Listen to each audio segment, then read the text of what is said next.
All right, let's just jump right in with maybe one of the biggest, most fundamental questions you can even ask. Where does logic come from? And I don't mean our ability to think logically. I mean the rules themselves, the stuff that seems to be baked into the very structure of reality.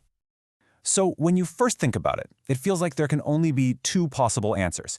Either logic has just always been here, a timeless part of the universe, or it wasn't here, and then at some point it began. Seems like a pretty simple choice, right? Well, it turns out it's not so simple at all. You see, that simple choice is actually a kind of trap. It's a classical philosophical dead end, and it's classical logic itself that forces us into this corner, making us pick one side or the other. There's no apparent escape. And the reason for this trap? It all comes down to a core rule in logic called the law of the excluded middle. It basically says that any statement, for example, logic had a beginning, is either true or its opposite is true. There's no in-between, no third option, no gray area. So that law forces us into this dilemma. On one side, you have the eternal camp. They say logic was just always here, part of the fundamental furniture of the universe.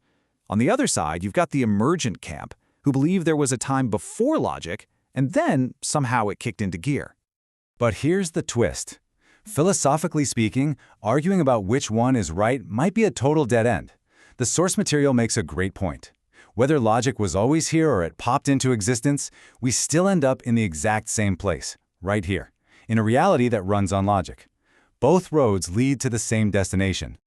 So that makes you wonder, what if we're looking at this all wrong? What if the problem isn't with either of the answers? What if the real problem is being forced to choose just one in the first place? And this is where things get really, really interesting. Some new research from CyberMinds Technology and Research offers a radical new answer. They call it a post-causal framework, and it's a way to break free from that two-sided trap. The key to understanding this is the term post-causal. It suggests that our normal everyday view of time as a straight line, past, present, future, isn't the most fundamental layer of reality.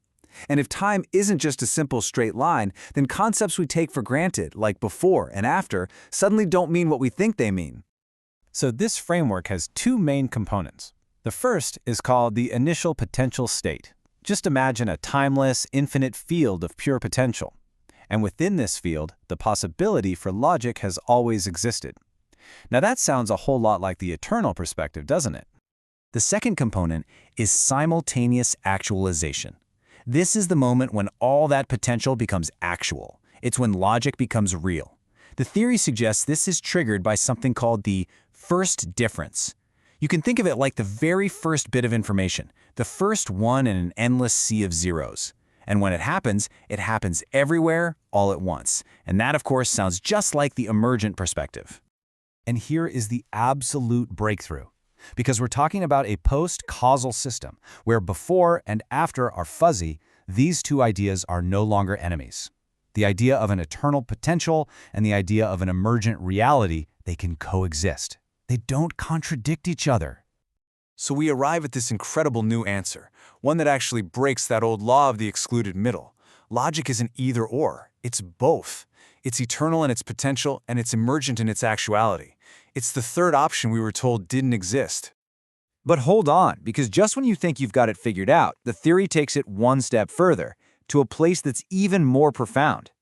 So let's quickly recap our journey, right? We started with perspective A, logic is eternal. We had perspective B, logic is emergent. And then, using this new framework, we got to perspective C, logic is both. But the rabbit hole goes even deeper. Okay, get ready for this, because this is the most mind-blowing part. The ultimate conclusion of this research isn't that C is the correct answer. It's that all three perspectives, A, B, and C, are all simultaneously true.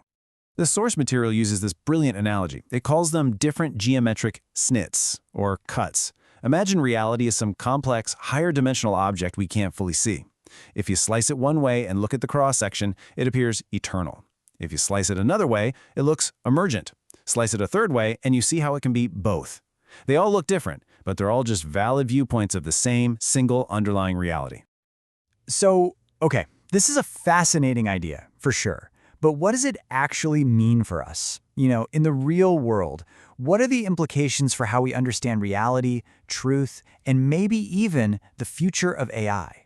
Well, it could change some pretty big things. In ontology, the study of what's real, it suggests that reality itself might just be fundamentally paradoxical. In epistemology, the study of truth, it suggests that truth isn't some single absolute thing, but might actually be multidimensional. And for technology, this is huge. It opens up the possibility of designing entirely new kinds of AI that can operate on this paradox-tolerant logic. I mean, just imagine an AI built on these principles. Our computers today, if you give them a paradox, they just crash. It's a fatal error. But an AI built on this post-causal framework wouldn't see a paradox as a bug. It would see it as a feature. It would treat a contradiction as a rich source of information, a signpost pointing towards a deeper truth. And that really leads us to the final, lingering question. If we could actually build a machine that thinks this way, a machine that operates on a logic that's more complex and flexible than our own, what could it discover? What new layers of reality could it perceive that are totally invisible to us? We started by asking where logic came from, but this leaves us wondering, where is it going?